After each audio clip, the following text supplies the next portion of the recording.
Good morning, children. Welcome back once again to our geography class. Yesterday, we were seeing about an introduction to resources lesson. So today, we'll just recall the topics what we discussed yesterday and then we'll go through the lesson. So this is your 8th standard geography book. Okay. So first lesson is resources. So yesterday we saw about the definition for resources. So I have marked in the first line, first paragraph. So resources are anything that can be used to satisfy a need is called resource. So I told you whenever you have a resource, it should have two terms. The first one is called utility. So utility or usability is what makes an object a substance or resource. And another term is called value. So value means worth. So some resources will have economic value and some do not. For example, the metals will have economic value, that is, it will have a price in the market, but a beautiful landscape may not. But both are important and will satisfy human needs. Now, time and technology are the two important factors that can change substance into a resources. Okay. Now shall we see what are the different types of resources? So already I have told you resources are mainly classified into three types. So resources. Now we shall see about type of resources. So as I have told you already, resources are mainly of three types. So first one is called your natural resource. Then you have human made resources. And the last one is called human resources. Okay. So natural resources are again classified into different types based on level of development and use, origin, stock and distribution. Okay.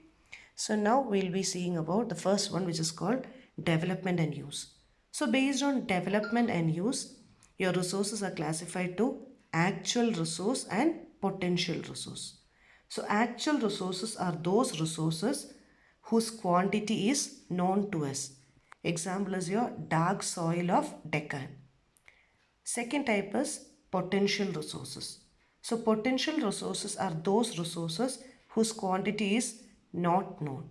Example, uranium in Ladakh. So the first one, is it clear? It is actual resource and potential resource. The next one and subheading is origin. Okay, so natural resources. The second one is based on origin. You have two types of classification. They are called biotic classification and abiotic. So as you all know, biotic is living organism. So example is your plant, animal, etc.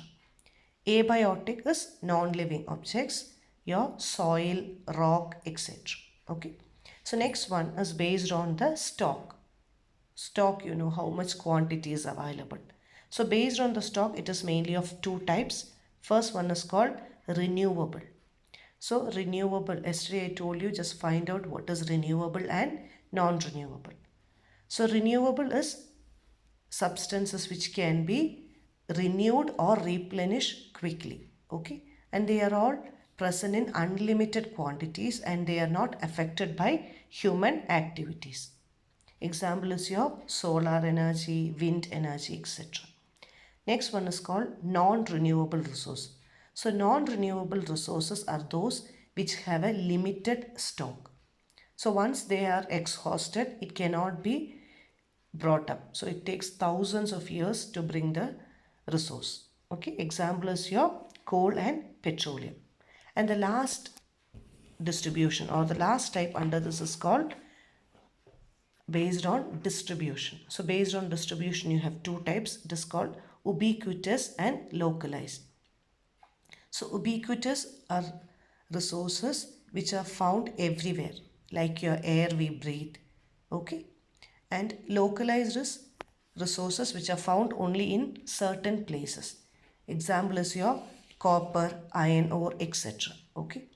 Now, the distribution of these natural resources depends upon many physical factors like your terrain, climate and altitude. So now next topic is human-made resources.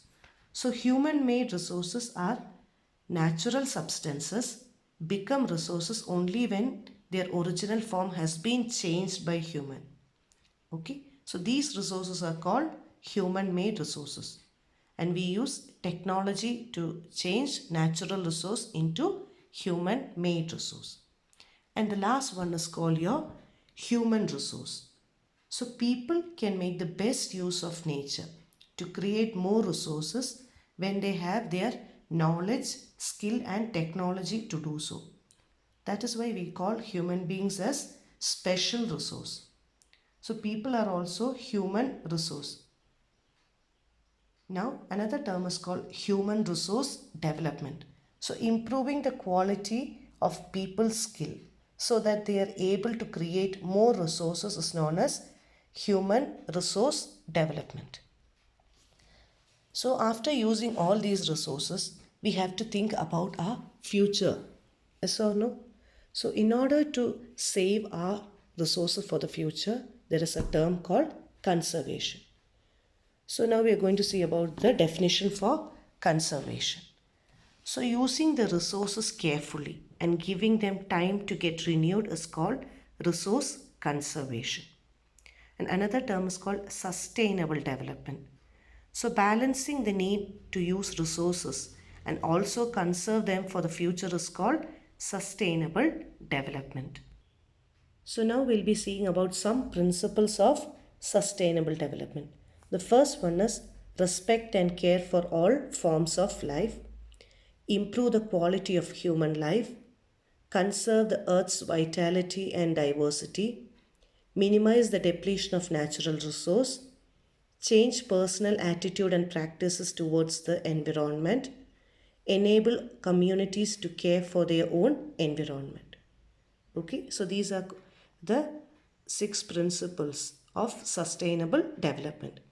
Now finally it is our duty to ensure that all uses of renewable resources are sustainable, the diversity of life on earth is conserved, the damage to a natural environment system is minimized. So it is our duty to conserve our environment and resources, and we are not supposed to cause any danger to environment or animals or other human beings. So with this, today's first lesson is over and I'll be giving notes below this. So please go through all these, and on Thursday I'll be giving you a small test. Thank you, children.